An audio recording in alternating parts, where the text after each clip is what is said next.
para os alunos, com os alunos, pelos alunos, nesta participação ativa e direta. E dentro das interatividades, Paulo Freire teve um papel fundamental, na medida em que ele fundamenta muito bem que o aluno tem que ser um sujeito do processo e não um objeto, e critica a educação bancária, em que o aluno é aquele que o professor deposita conhecimento, mas o aluno é aquele que é ativo, traz experiências e tudo mais. Dentro do contexto da sala de aulas, há vários autores que apresentam várias interatividades. Ou seja, na sociedade vamos encontrar muitas interatividades, mas dentro do processo pedagógico escolar, as interatividades mais visíveis são estas: intelectuais, sociais, verbais, afetivas, sensoriais e físicas. Há autores que não apresentam interatividades físicas, dizem que estas são pouco frequentes, mas há outros autores, como Agostinho e Afonso, que apresentam interatividades físicas, e vamos ver porque efetivamente corresponde, sim, a interatividades dentro do processo de ensino e aprendizagem. E assim chegamos à interatividade intelectuais. As interatividades intelectuais são aquelas que propiciam o desenvolvimento, sobretudo, desenvolvimento dos alunos, sobretudo da esfera cognitiva. Da esfera cognitiva, tanto a nível do conhecimento. Dentro dos processos que ocorrem, não é? Vamos encontrar as aprendizagens memorísticas, que estão vinculadas aos processos do saber, e as aprendizagens significativas estão vinculadas ao saber fazer. Ou seja, as interatividades ajudam-nos a obter uma formação integral. Esta formação integral é adquirida na integralidade, na interação, na combinação das várias interatividades. Por quê? Umas interatividades estão ligadas a determinada esfera do desenvolvimento humano, outras estão ligadas a outras, e quando juntamos todas elas, nos dão a integralidade na formação, do ponto de vista cognitivo, psicomotor e do ponto de vista afetivo. E então, as interatividades intelectuais estão muito viradas à esfera cognitiva, onde nela sucedem as aprendizagens, se desenvolvem, se adquirem, sobretudo, os processos como o saber e o saber fazer, onde se desenvolve o pensamento lógico, criativo e inovador. Como é que um professor pode, de maneira consciente, trabalhar os estudantes, com os estudantes, de maneira consciente, o desenvolvimento das interatividades intelectuais? O professor pode fazê-lo, pode alcançar esses objetivos mediante o uso de determinadas estratégias didáticas, ou seja, a partir de atividades como estudo de casos, o aluno analisa, não é? Tem um pensamento criativo, crítico, aulas práticas, atividades em grupos, aulas expositivas, dialogar, fazer excursões e visitas, que produzam relatórios, leitura de texto, apresentação de blogs, artigos e vídeos online durante as aulas, os mapas conceituais, ajudam muito a manter esta interatividade intelectual que desenvolve muito a esfera cognitiva. Por outro lado, vamos encontrar a interatividade social. A interatividade social dá-nos uma integralidade no desenvolvimento de várias esferas. Por quê? Porque a socialização, como sabemos, alcança-se por meio da atividade e da comunicação. Nesse sentido, dentro da interatividade social, desenvolvemos todas estas funções humanas, onde se realiza, onde decorre, sobretudo, a aprendizagem humanística desenvolvedora. Não só uma aprendizagem memorística e significativa, que se fica a nível do saber e o saber fazer, mas essa aprendizagem humanística desenvolvedora que desenvolve tanto o intelecto como os sentimentos. Ajuda a desenvolver a esfera do saber ser, saber conviver com os outros e reforça as relações humanas. Quais são as atividades que o professor pode desenvolver para este reforço das relações humanas dentro de uma interação na sala de aula se quer social, se define como debates em grupo, posições diferentes, estudo de caso, estratégias, estágios com relatores, dramatizações, pesquisa de opiniões, estudo de casos, todas essas atividades pedagógicas podem propiciar o desenvolvimento desta interatividade. Vamos encontrar a interatividade verbal, como se usa a língua e a linguagem, que são interatividades que, no fundo, garantem todo o processo de ensino e aprendizagem, que é meramente verbal, a partir da comunicação, não é? E aqui também se desenvolve um processo integral, uma aprendizagem que não fica apenas a nível do intelecto, mas também dos sentimentos, já que a fala, a comunicação propicia este intercâmbio direto entre professores e alunos. Quais são as atividades que o professor pode fazer para o desenvolvimento dessas interatividades de maneira consciente? Leitura de textos, debates em grupos, estudo de casos, estágios com relatores, pesquisas. Aqui, elaboração de resumos, determinação de ideias-chave nos textos, elaboração verbal imaginária, apresentação, análise e discussão. As interatividades verbais ajudam muito no desenvolvimento da interatividade social, porque na sala de aula, como sabemos, há aqueles alunos que têm dificuldades de falar, por causa de algum problema de dicção. E um exemplo claro aqui, por exemplo, é muito discutido e debatido nas redes sociais a questão das conferências de imprensa sobre a Covid-19, feita pelo secretário de Estado, Franco Mufina, com algumas palavras que efetivamente não são propriamente erro, mas efetivamente demonstram que há uma interferência direta entre a sua língua nativa e a língua portuguesa. Estes estudantes que têm, por exemplo, esse tipo de erro decorrente de uma dicção própria da sua língua materna e tudo mais, às vezes tendem a ficar inibidos, não dar opinião na sala, com medo dos outros rirem-se deles. E o professor, dentro das interatividades verbais, pode estimular esses alunos à participação. E, como dissemos, o processo de formação integral tem que ser interativo, ativo no processo. E depois vamos encontrar a interatividade afetiva, que desenvolve, sobretudo, a esfera afetiva, não é?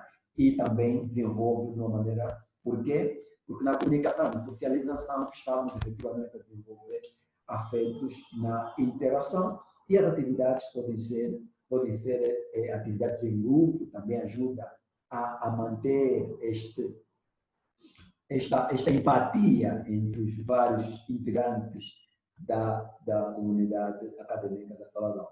Depois vamos encontrar as interatividades sociais, sensoriais. Tudo que aprendemos e tudo que efetivamente nós desenvolvemos no intelecto, na afetividade, é captado primeiramente pelos órgãos sensoriais, pelos órgãos dos sentidos. Nesse sentido, as interatividades sensoriais desenvolvem o indivíduo na sua totalidade. Quais são os processos que dão dentro dessa interatividade? É, claro, uma aprendizagem desenvolvedora, em que os órgãos da audição identificam os tipos de sons, a vista ajuda-nos a identificar o tamanho, a forma, a cor, o tato da informação relativa à textura, à forma, à temperatura. E dentro das interatividades sensoriais, no processo de ensino e aprendizagem, o paladar e o olfato têm uma influência muito reduzida, porquanto não estão muito presentes nos processos de ensino e aprendizagem. Aí, os órgãos de sentidos mais utilizados, efetivamente, vão ser a visão, a audição e o tato. E então, aqui, o professor também pode desenvolver várias atividades, não é? Como a produção de trabalho, pesquisas, de opiniões. Tudo isso vai ajudar o aluno a ler, desenvolver a visão, não é? Vai ajudar o aluno também a ouvir, a desenvolver comunicação. Tudo isso vai desenvolver os órgãos sensoriais. E depois vamos encontrar as interatividades físicas. As interatividades físicas desenvolvem, sobretudo, a esfera psicomotora. Toda atividade que fazemos, toda atividade física que fazemos, tem o envolvimento do intelecto, efetivamente. Portanto, estão intimamente relacionados. Os processos que ocorrem, o desenvolvimento das habilidades psicomotoras, como a escrita, a manipulação dos meios de ensino, de diversos materiais, a postura corporal. Esta interatividade física contribui também no desenvolvimento de processos como a atenção, a socialização, a promoção da saúde e tudo mais. E o professor pode utilizar várias atividades para o desenvolvimento consciente e efetivo desta interatividade, prática de esporte, jogo de simulação, exercícios kinestésicos e tantos outros. Vimos o processo de ensino e aprendizagem, que é educação, e tudo mais, não é? Que é o sistema de educação e ensino. Vimos o que são interatividades, os tipos de interatividade. E hoje temos este debate atual, que é, nesta altura, não é? Esse processo de interação direta física entre professor e aluno estão limitados pela pandemia da Covid-19. Nesse sentido, vários desafios são colocados aos professores, não é? No sentido de irem desconstruindo esse conceito de sala de aula para construir outros conceitos. E então, existem várias questões. Uma delas é, neste período, como afrontar o processo de ensino-aprendizagem respeitando o isolamento social. O Centro Saber está a fazer aulas virtuais, como essa que estamos a fazer. É uma perspectiva. Agora, nesta alternativa de ensino à distância, será que se pode adquirir efetivamente as aprendizagens? Ou seja, é possível aprender mesmo em ambientes virtuais? Segundo, o espaço virtual pode representar efetivamente uma sala de aulas? É possível desenvolver o processo de ensino e aprendizagem utilizando as interatividades, ou seja, o processo de ensino e aprendizagem interativo em contexto virtual? Quais as vantagens e desvantagens? São algumas perguntas para debate, mas a partir deste exercício que estamos a fazer, os senhores já podem ter uma pequena ideia de se efetivamente se pode alcançar a aprendizagem dentro desta interação num contexto virtual e não num contexto de sala de aula físico, do ponto de vista do mesmo espaço físico geográfico. Outras questões. Será que o professor que dá aulas em espaços virtuais, numa sala de aula, no contexto virtual, não tem que adicionar à sua prática docente outras qualidades humanas, éticas e deontológicas? Ou tem que ser o mesmo professor que dá aula que sempre deu e da forma que sempre deu? Por outro lado, que competências profissionais o professor deve ter para afrontar esse novo desafio, nessa perspectiva, na sala de aulas virtuais, de ensino interativo, mas à distância? Os componentes do processo de ensino e aprendizagem, como os objetivos, conteúdos, métodos, meios de ensino, a avaliação, será que deve ser igual? Ou sofre algumas modificações ou algumas adaptações em função da mudança da realidade, do paradigma, do conceito de sala de aula, que deixa de ser um espaço físico e passa a ser um espaço virtual? Podemos ver aqui que ocorre exatamente ou praticamente da mesma forma. As interatividades dentro do espaço físico, não é? Temos todas elas, e dentro do espaço virtual também podemos interagir de maneira intelectual, sensorial, social, verbal e afetiva. A única interatividade que efetivamente não se coloca ou fica em falta é a interatividade física, já que não nos encontramos no espaço físico. E assim, vamos terminar com alguns desafios que são colocados ao professor universitário nesta altura, em função desta desconstrução e reconstrução e reconfiguração da perspectiva do processo de ensino e aprendizagem. Esse desafio a gente não encontra numa bola mágica. Eu apontei aqui alguns e, como já devia ter dito no princípio, como nós temos 3 seminários, um do professor Fernandino, um da professora Genara e um do professor Filho. exatamente vêm nos ajudar a afrontar esses desafios.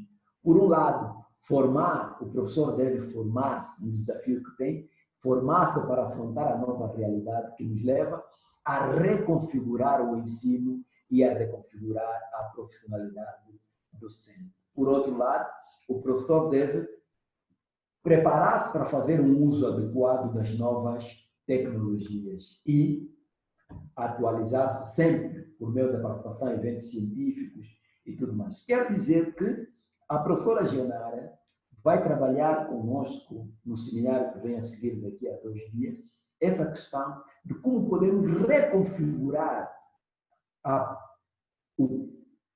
o entendimento de ensino e da profissionalidade docente. E o professor Filho vai nos ajudar a perceber como podemos usar as novas tecnologias nesta nova dinâmica imposta pela pandemia da Covid-19. Eu fico por aqui, vou esperar as vossas reações e está aberto o diálogo. Professora Domingas. Muito obrigada, professor Fernandino. Muito obrigada a todos pela paciência. 40 minutos, exato. Exatamente. Muito obrigada a todos pela paciência. Vamos então abrir o nosso momento de questionamentos, né? Quem quiser fazer uma pergunta pode reagir aqui com um emoji, levantando a mão, ou deixar uma questão no nosso chat, por favor.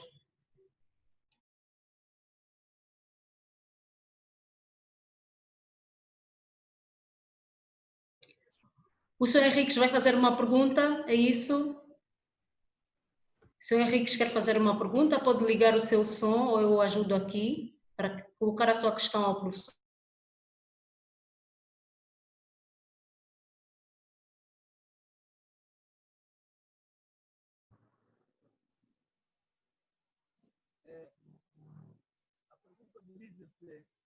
Sr. Henriques, tente falar um bocadinho mais alto.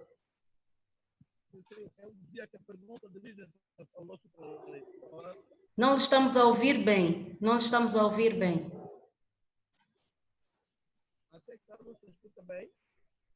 Muito baixo. O professor Fernandino, consegue ouvir alguma coisa? Não, não ouço nada. Ouço um ruído, mas não compreendo. Não.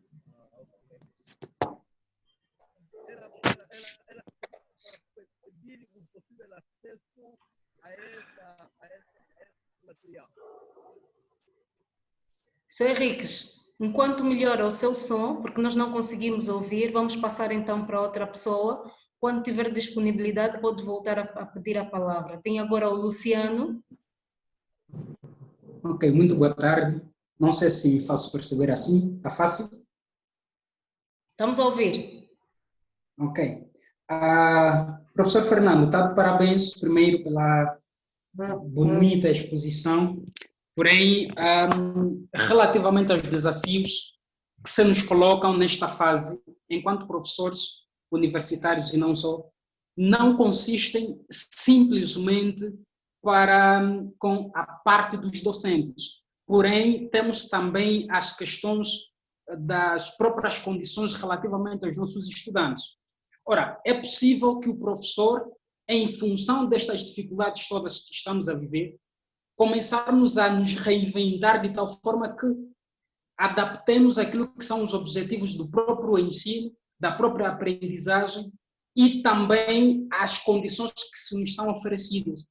Mas, diante destas dificuldades, por exemplo, grande parte dos estudantes do nosso país não tem acesso à internet, não tem acesso a instrumentos ou a telefones ou a computadores que lhes permitam a criação de tecnologias desta natureza. O que é que o professor deve fazer? Já que as condições, portanto, as condições da pandemia impõem-nos este afastamento físico. Como é que o professor deve lidar com esta ausência dos meios para os estudantes? Primeira questão. A segunda questão, professor Fernando, consegue me ouvir? Alô? Ele está a ouvir, pode falar, está a ouvir. Ouço muito bem, muito bem. Pode continuar, Luciano. Posso, obrigado. E a segunda questão tem exatamente a ver com as condições que as instituições do ensino superior oferecem. Bem, se de um lado os estudantes enfrentam estes problemas, do outro existe exatamente o investimento que os gestores e o próprio Estado faz às instituições do ensino superior. Reparem, nós temos, é incrível, professor Fernando, mas em Angola, acredite, que temos instituições que não têm pelo menos um laboratório de informática, não têm pelo menos uma internet instalada. Não têm isto. E acho que seria um luxo enorme que o professor faça um investimento e tanto, e na hora H, no momento da aplicação deste investimento, e vê-se, infelizmente, sem forças para o fazer. Professor Fernando, como é que nós vamos lidar com esta situação? Obrigado.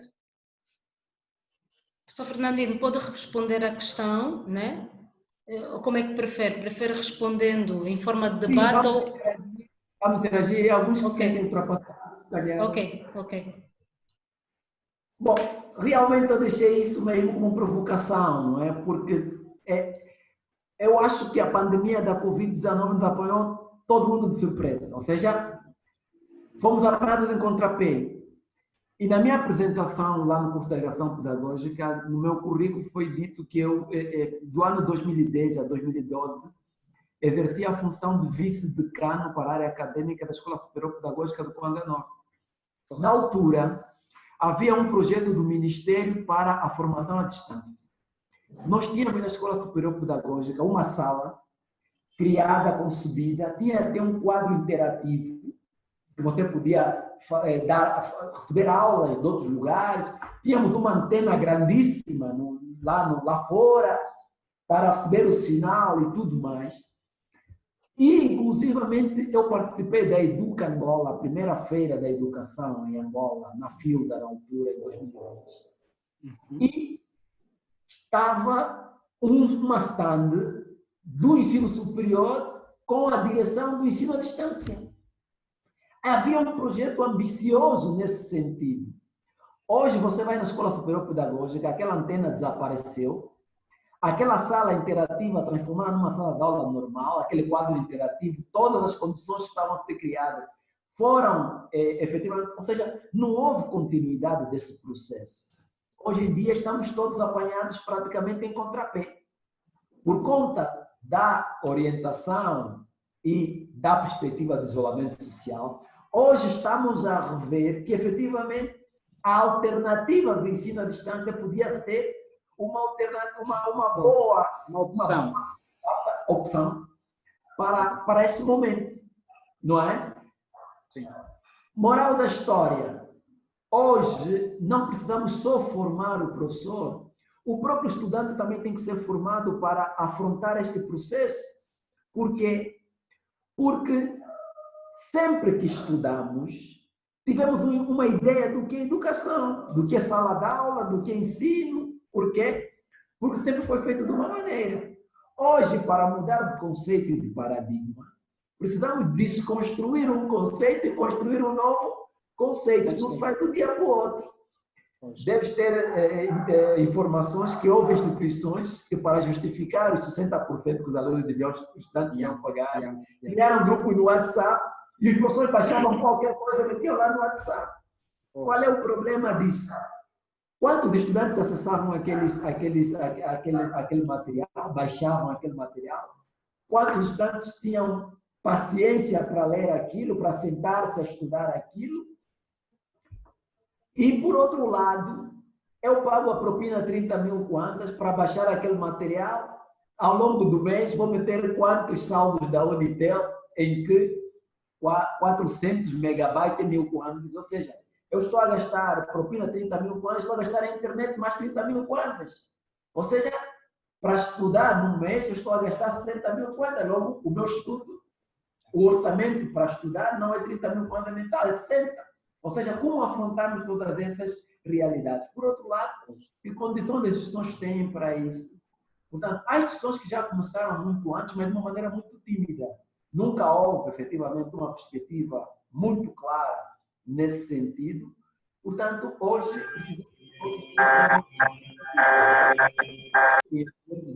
o entendimento do domínio e da criação de condições a nível das várias instituições. Portanto, como dizia a professora Dominga no outro dia no debate, não precisa ser só professor e aluno. As próprias instituições, os gestores das instituições, também têm que entrar nesse processo de, primeiro, de que isto é uma demanda, uma necessidade.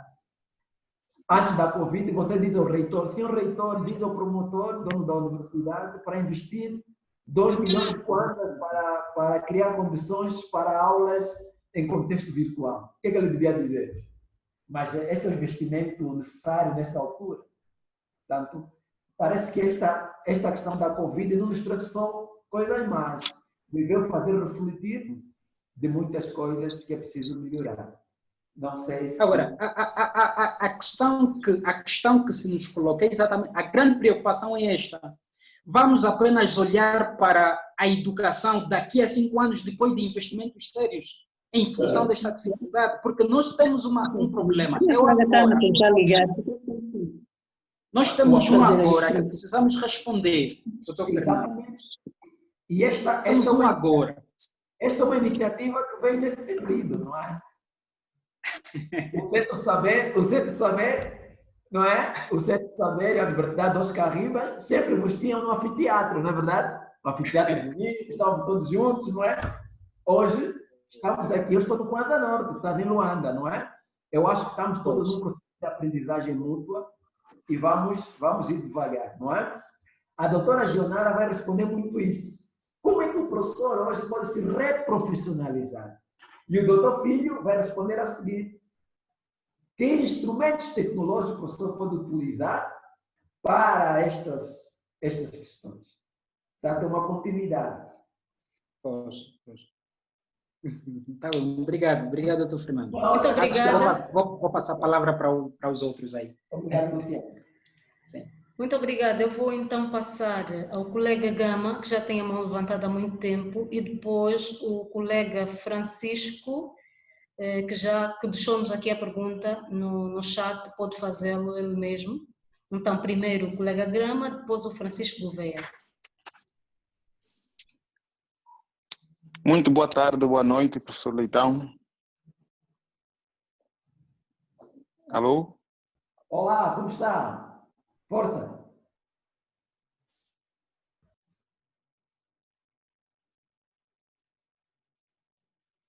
Colega Gama, pode colocar a sua questão, nós estamos a ouvir.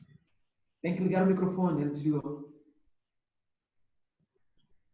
Bom, então vamos passar... Alô? Sim, estamos a ouvir. Alô? Estamos a ouvir, tá pode bem. falar, pode falar. A minha questão está diretamente relacionada com as 4 estratégias com as quais nós aprendemos no curso. E essa interatividade dentro do contexto do Covid-19, não é? Nós temos o distanciamento, exatamente, a interatividade física, que é que não nos liga, é que mais nos distancia nesta fase. Dentro das outras estratégias, como comunicação para públicos diferenciados, aprendizagens na era digital, estudos dirigidos e aprendizagem baseada em problemas. Como nós vamos conseguir conciliar essas estratégias dentro daquilo que o professor acabou de explicar na interatividade com os alunos dentro do quadro dessa pandemia? E a outra pergunta, deixa-me só já adiantar, é com respeito às normas mesmo. Falou-se do Decreto-Lei 191, falou-se agora do 17/16. Quais as facilidades nós conseguirmos adquirir? Eu estava a pesquisar na internet e quase não conseguia baixar nenhuma delas porque não encontrava. Onde nos pode aconselhar com que consigamos ter isso de forma digitalizada? Obrigado.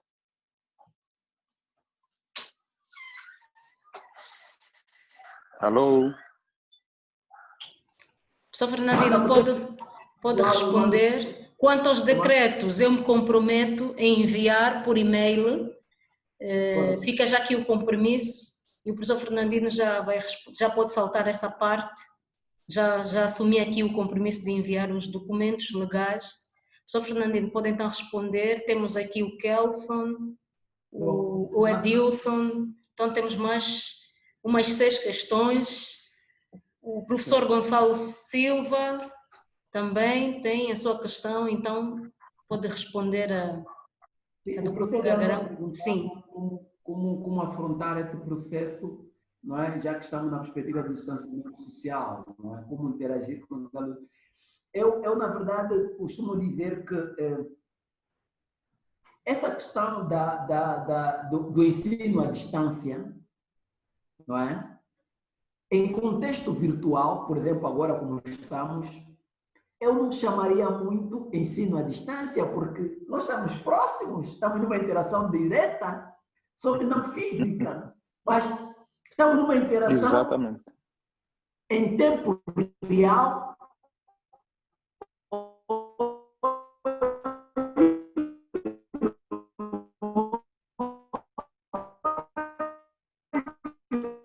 Estamos a ter problemas com a comunicação por parte do professor Fernandino. Professor Fernandino, pode mudar a posição? Sim. Estamos a ter algum problema?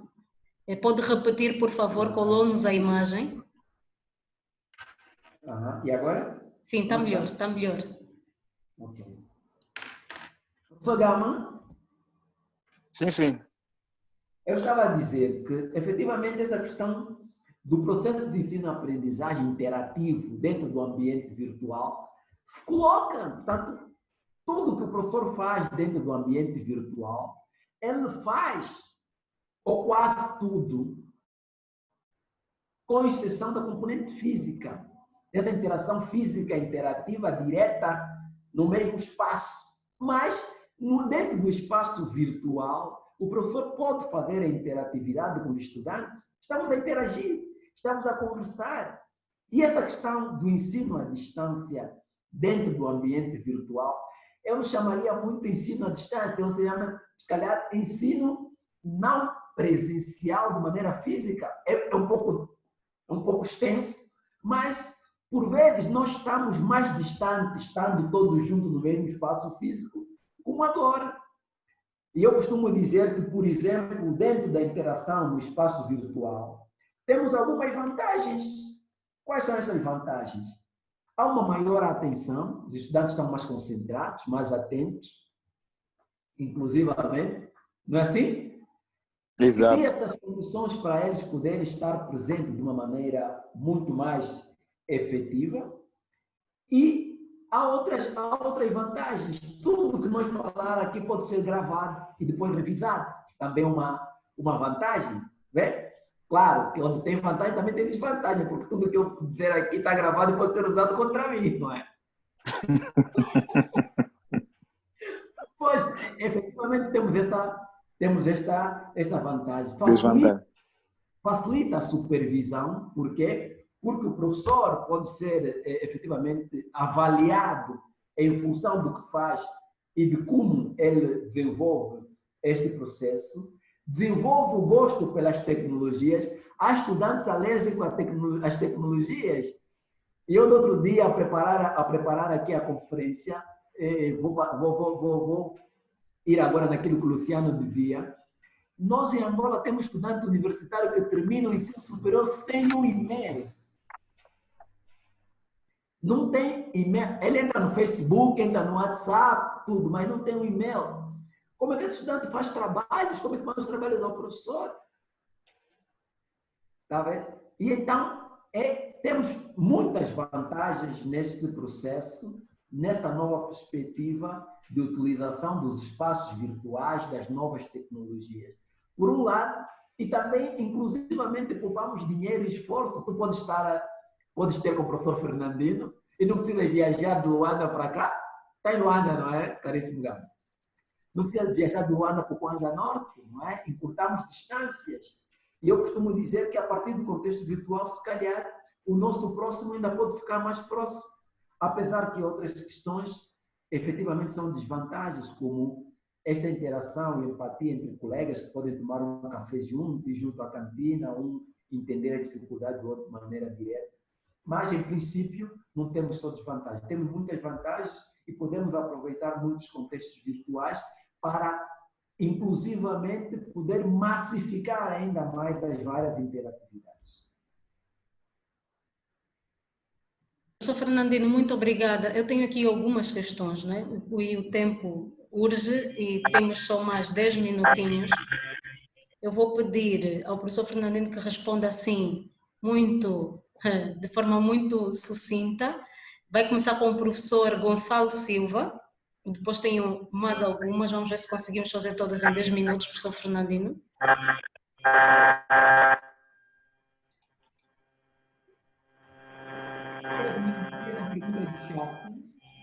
Professor Gonçalo.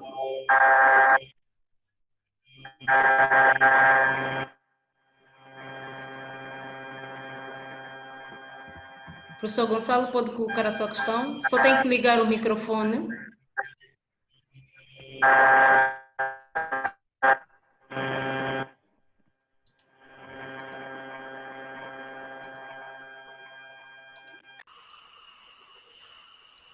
Eu tenho... Professor Gonçalo? Professor Gonçalo? Só tem que ligar o seu microfone para colocar a sua questão e nós podermos ouvir.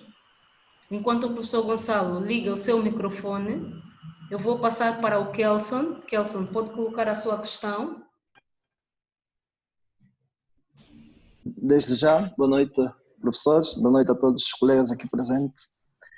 Eu concordo plenamente com o professor Fernandinho quando diz que existem males que vêm para bem, né? E acho que, no caso, é o que nós estamos a viver hoje, com essa problemática da Covid-19, sendo que veio nos despertar sobre a importância de abraçarmos todas as técnicas, né, de ensino possível. Então caímos nesse ensino virtual.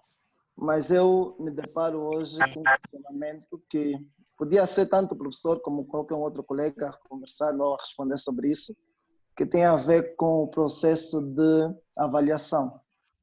Há tempos eu ouvi que o Ministério da Educação não reconhecia as avaliações feitas nesse processo de ensino virtual.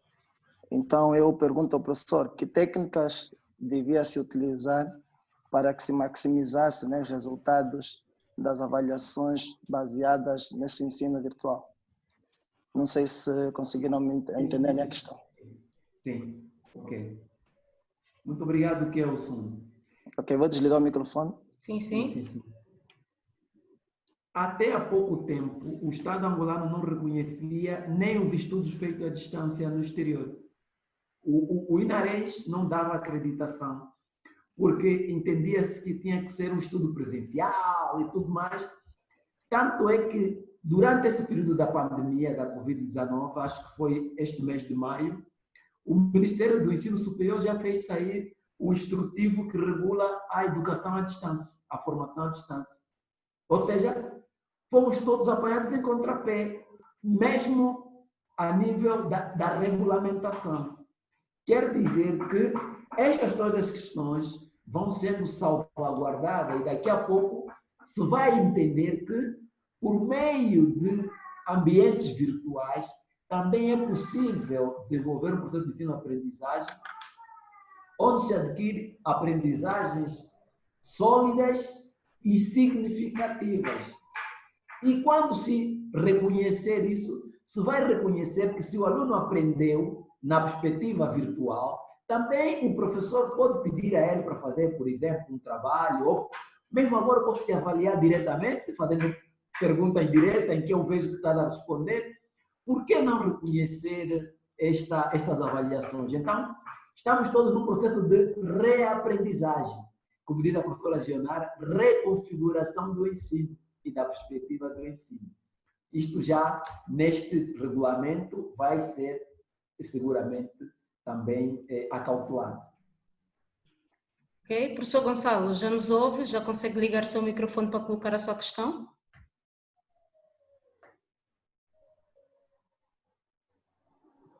Professor Gonçalo? Ainda não. Então vou passar ao Edilson para colocar a sua questão. Edilson, por favor.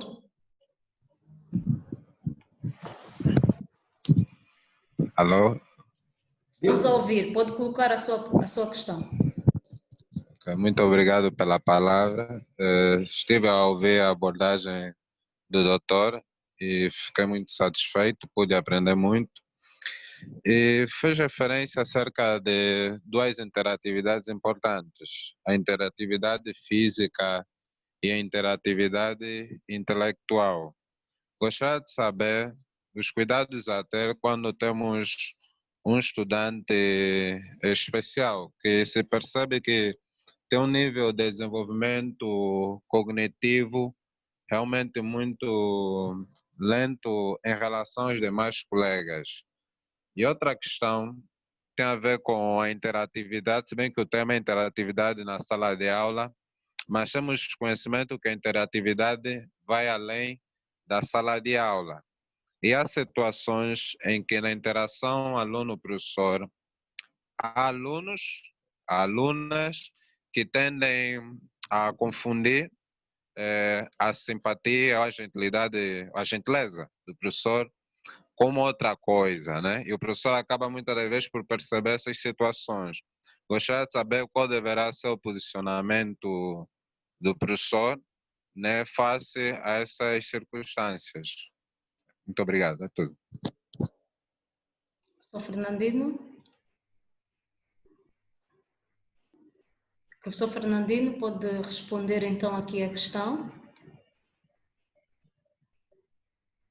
Sim, professora Domingues. Pode responder aqui a questão. Uma das dificuldades maiores... Professor Fernandino, depois eu vou passar por uma dos comentários, como estamos a transmitir em direto no nosso Facebook, dos nossos internautas também têm uma questão para si. Pode responder essa, depois eu leio uma para si aqui.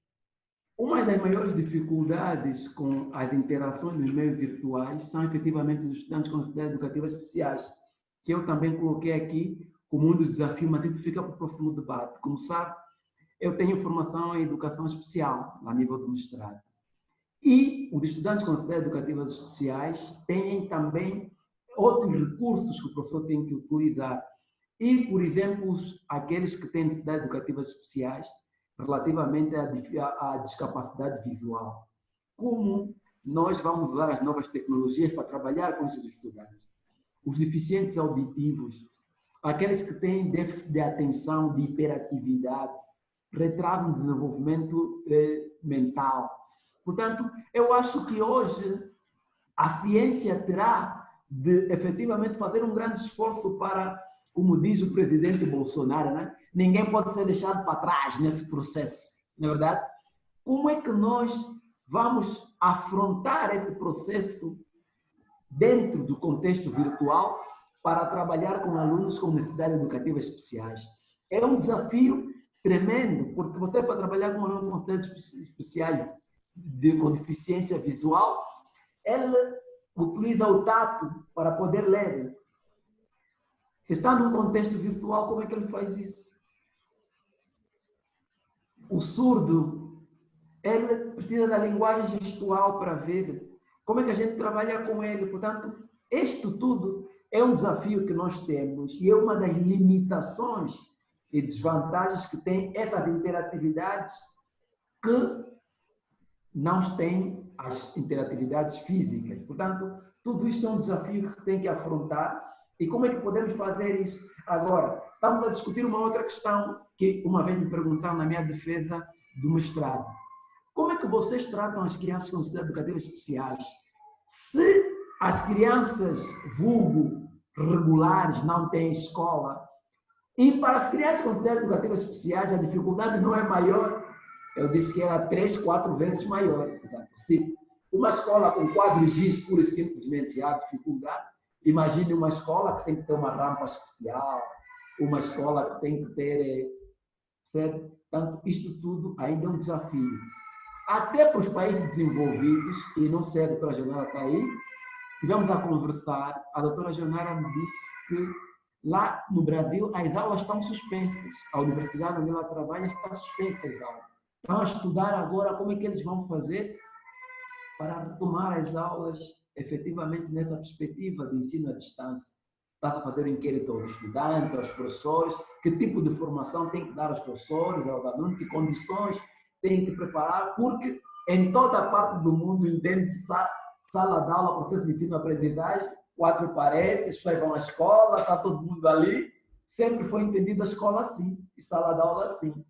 a questão de contextos virtuais sempre foi uma exceção. Tanto é que podes fazer um curso à distância de um doutoramento ou um mestrado, na altura da defesa vão te pedir para viajar para os Estados Unidos lá defender. Certo? Portanto, nunca é completamente virtual, porque as interatividades físicas e presenciais, estas nunca vão perder vigência. A interatividade em contexto virtual é a exceção, porque a regra é exatamente o contato pessoal entre seres humanos. Professor Fernandino, tenho aqui uma questão num comentário no Facebook. Sim. E o nosso caro colega Lucas Leitão questiona, né, até que ponto o custo elevado do acesso às tecnologias, ele faz realça aqui para a internet, dificulta o acesso dos estudantes universitários ao ensino virtual, e que iniciativas é que o professor Fernandino aconselha ao Estado para a inversão desta situação atual? Ok. A primeira é o AMOSAT, né? O AMOSAT desapareceu no espaço. Isso seria a primeira bênção para Angola, onde a internet ficaria mais barata, o acesso. Portanto, hoje nós temos que promover a infoinclusão, não é? Tanto, inclusivamente, vamos encontrar hoje os analfabetos virtuais, não é? Ou seja, o Estado tem que fazer um investimento grande. E eu penso que essa questão da Covid-19 vai nos fazer olhar diferente para a perspectiva do ensino à distância ou ensino não presencial em contexto físico. Portanto, por um lado, é este investimento que se tem que fazer. Como dizia hoje, da outra vez na discussão com o Dr. Filho, isso tem que ser uma questão de política de Estado. E eu penso que hoje o entendimento do Ministério do Ensino Superior, ao aprovar o Estatuto do Ensino à Distância, que regula toda esta questão da dinâmica do ensino em contexto virtual, já é um passo nesse sentido. O outro passo é o acesso às novas tecnologias, a questão de ter um satélite no país, em que para você telefonar para alguém aqui não ter que ir para o satélite de um outro país. Uma vez estava vendo na televisão como é que um indivíduo que está em minha casa, em Dalatando, faz uma comunicação com alguém que está no mesmo bairro. É que a chamada vai para lá, fora do país, conecta o satélite lá, depois volta para Angola, é uma volta muito grande, isso tudo encarece os custos. Eu penso que é uma questão de política de Estado e investimento a partir das instituições para baixar o custo. Ok, muito obrigada. Maria, a colega Maria deixou uma mensagem que também queria colocar uma pergunta, por favor. Esteja à vontade.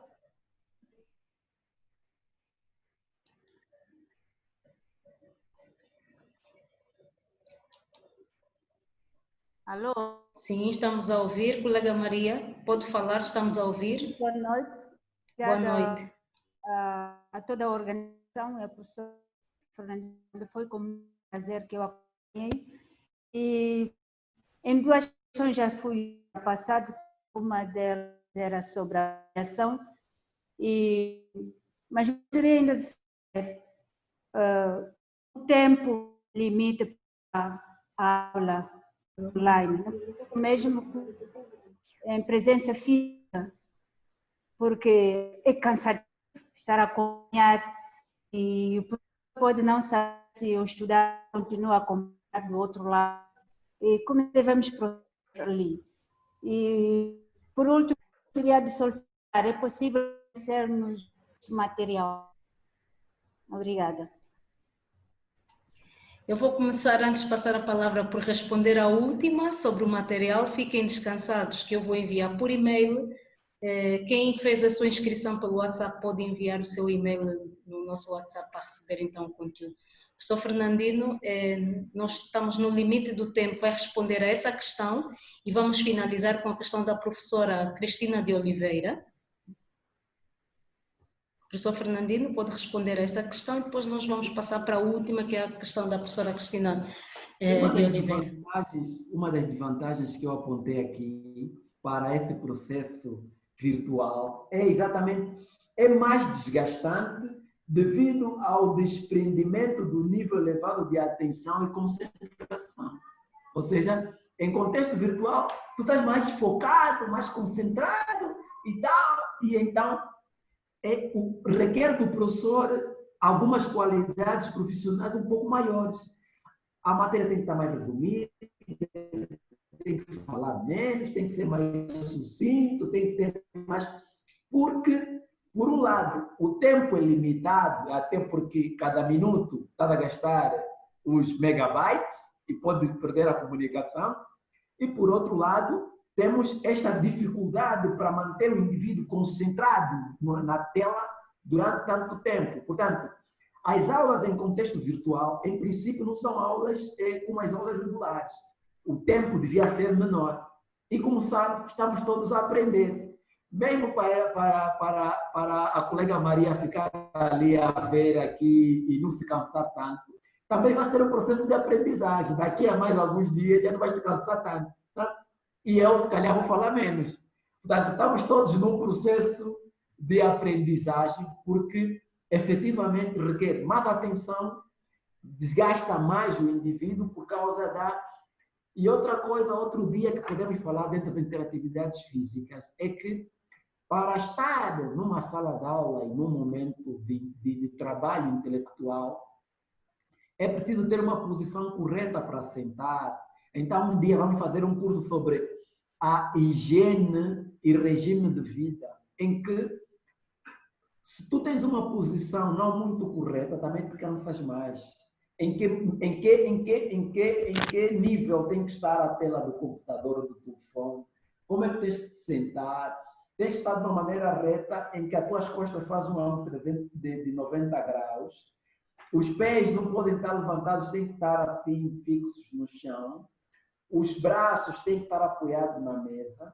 O monitor tem que estar direito, não pode estar lateral. Se você vê, tem alguns teus colegas ali, outros estavam assim, outros estavam assim, cansa-se mais também. Então, as interatividades físicas fazem bem para aprender a postura, a compostura, como garantir os níveis de atenção, e daqui a pouco não se estão a cansar tanto nas aulas, mas, em princípio, as aulas têm que ser um tempo mais reduzido. Tem razão.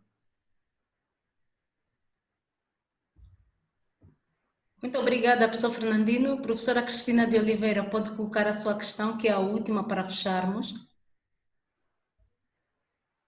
Ligue o seu microfone, por favor.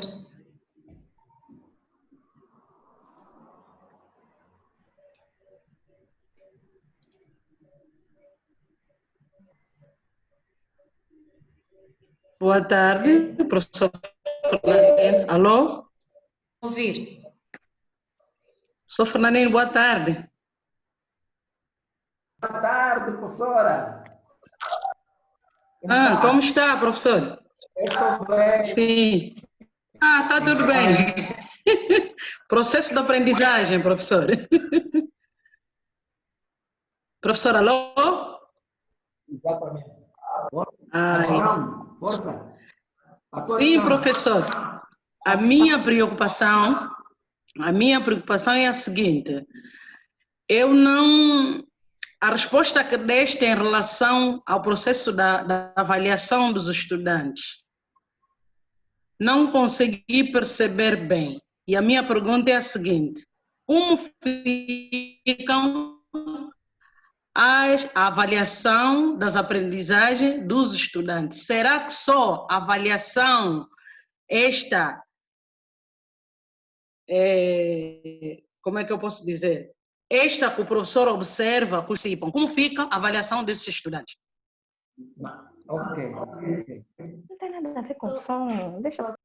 Olha, em relação às avaliações, sim, é aquilo que eu já disse. Todo o processo de ensino e aprendizagem tem que ser readaptado, contextualizado.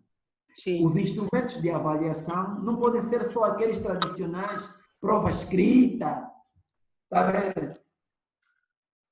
Trabalho escrito. Podemos fazer uma prova oral agora. Professora? Sim. Cristina? Sim, professor.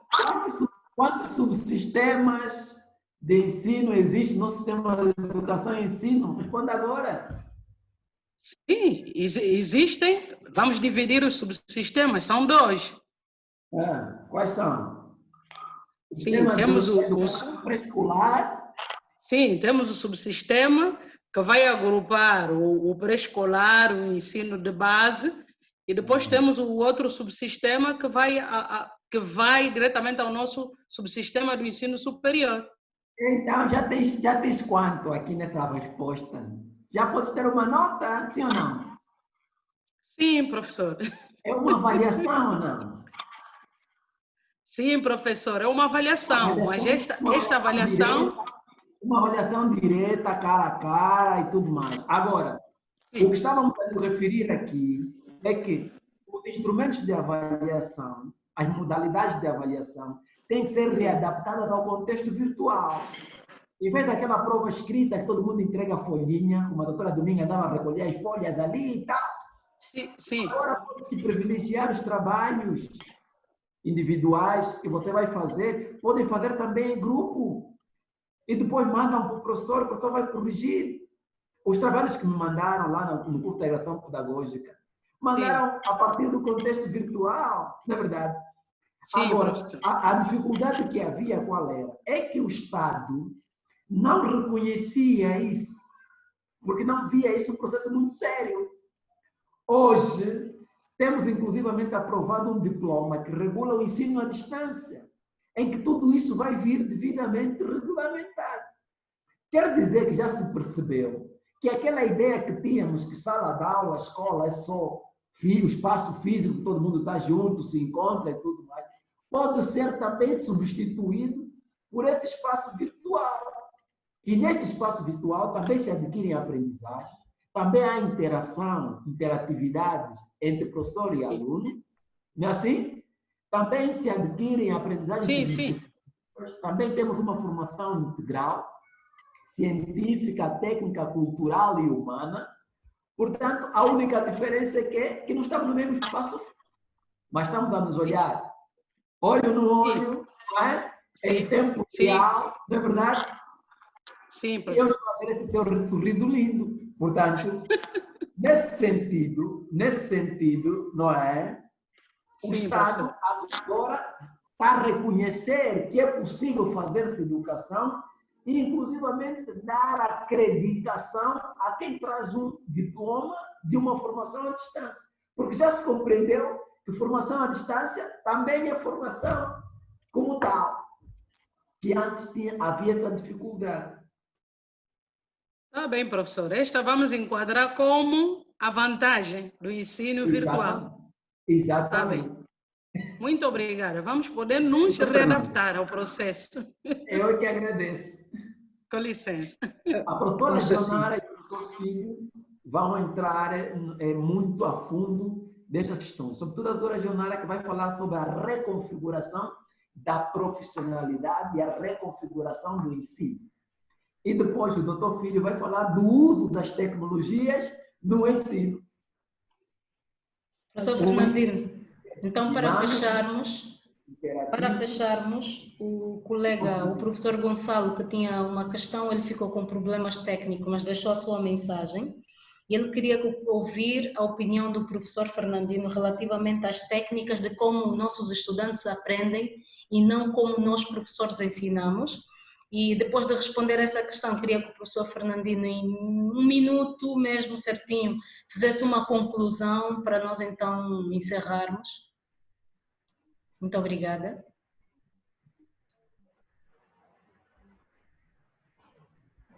Olha, como é que os nossos estudantes aprendem?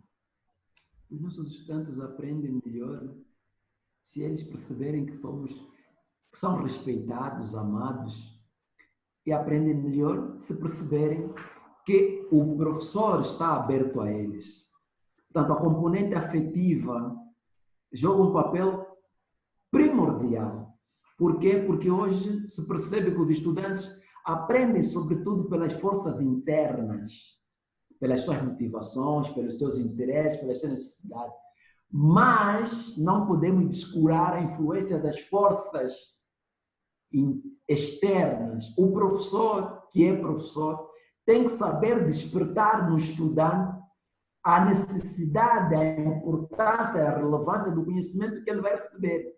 Onde é que ele pode aplicar o conhecimento? Vocês nunca falaram assim, por exemplo, essa matemática toda que eu estou a aprender amanhã vou precisar para quê? Será que vou precisar para comprar fuga? Vou precisar para não sei o quê? Então, quando o professor não for capaz de despertar no estudante a necessidade da relevância daquela aprendizagem e para que ele pode utilizar a aprendizagem, pode criar efetivamente esta resistência ao estudante. Na medida em que o estudante percebe a importância dos conhecimentos para si, para a sua vida individual, coletiva, profissional, científica e técnica, o estudante também vai ter uma maior abertura ao conhecimento. Portanto, esta pergunta que me faz podia dar um outro seminário, mas este seminário está vinculado ao professor universitário, como é que ele pode propiciar as aprendizagens dos estudantes. E, ao trabalhar de maneira efetiva, clara, interativa e dinâmica, vai propiciar nos alunos essa aprendizagem.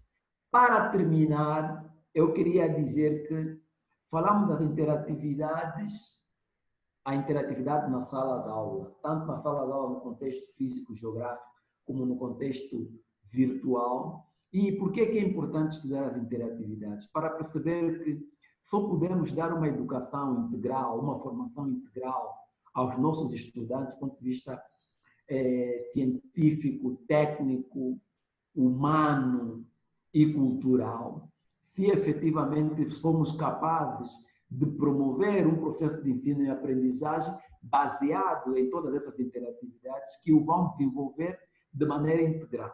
Mas aprendemos essas interatividades para quê? Para que nós, ao fazer o processo de ensino e aprendizagem, o façamos de uma maneira consciente. Às vezes estamos perante uma interatividade intelectual e não temos consciência que queremos desenvolver no aluno elementos do corte da esfera cognitiva. As interatividades vêm nos ajudar a fazê-la de uma maneira sistematizada, fundamentada cientificamente, para que, de acordo com os teus objetivos, você saiba que tipo de atividades pode desenvolver com o estudante para aquilo que eu quero desenvolver nele. Se você quer desenvolver nele a esfera social, ajude-os a fazer trabalho em grupo. Há estudantes que não se falam, coloca-os no mesmo grupo, não se vão matar, porque eles têm que apresentar uma tarefa final. Então, essas todas as interatividades nos ajudam a fazer um processo integral, dinâmico, em que o aluno seja verdadeiramente protagônico e protagonista do processo e que participe diretamente da construção do seu próprio conhecimento. Vou ficar por aqui, agradecer a paciência de todos. Não é fácil ficar perante a tela tanto tempo e os megabytes a voarem, não é? Está bem? E agradecer a vossa paciência. Eu confesso que não esperava que fosse como foi, superou as minhas expectativas. Eu estava, é a primeira vez que faço isso, estamos todos a aprender. E então, muito obrigado a todos, estou sendo saber pela oportunidade. Estamos juntos. Professora Domingas, não sei se tem mais alguma coisa. Eu ficaria por aqui. De certeza que este não é o último e o primeiro encontro. Vamos ter outros temas, outras abordagens e outras perspectivas. Fiquem atentos ao seminário da doutora Gionara e do professor Filho. Nos vemos lá. Obrigado. Muito obrigada a todos pela participação, em especial o professor Fernandino por ter aceitado o nosso convite. Estamos a reiterar o que dissemos inicialmente. Eu espero contar com a vossa participação novamente no dia 27. No dia 27 estaremos juntos com os desafios da docência no ensino superior e no dia 29 estaremos com esses desafios, mas adaptados às tecnologias, com o professor Filho. E aproveito de deixar aqui um convite para vocês acompanharem o nosso direto no dia 28, que nós vamos fazer uma entrevista à Química Verde Lab, que é nosso parceiro. Muitos já devem ter conhecido o engenheiro Quilala, lembrem-se dele, então nós vamos fazer um direto com ele no dia 28, vocês podem acompanhar no nosso Facebook às 17 horas. Também gostaria de agradecer a todos os colegas pelos comentários, pelo debate que também foi criado no nosso chat, foi muito interessante. Bom, então nos vemos no dia 27. Até lá, fiquem em casa. Feliz Dia da África para todos. Muito obrigada. Muito obrigada. Valeu, Ana. Obrigado. Muito obrigado. Se bem que não ouvi a música, um elefante incomoda muita gente. Muito obrigado. Tchau. Ok, obrigado aí a todos. Tchau, obrigado. Obrigado. Obrigado. Até breve. Até já. Até dia 27. Previnam-se. Dia 27 às 18 horas. Obrigada. Estaremos lá. Sim, até já. Obrigado. Vai ouvir já, daqui a pouco. Até já. Tá bem, tá bem. Muito obrigado. Até já. Até já. Tchau. Tchau, tchau. Terminou. Bye. Bye, bye.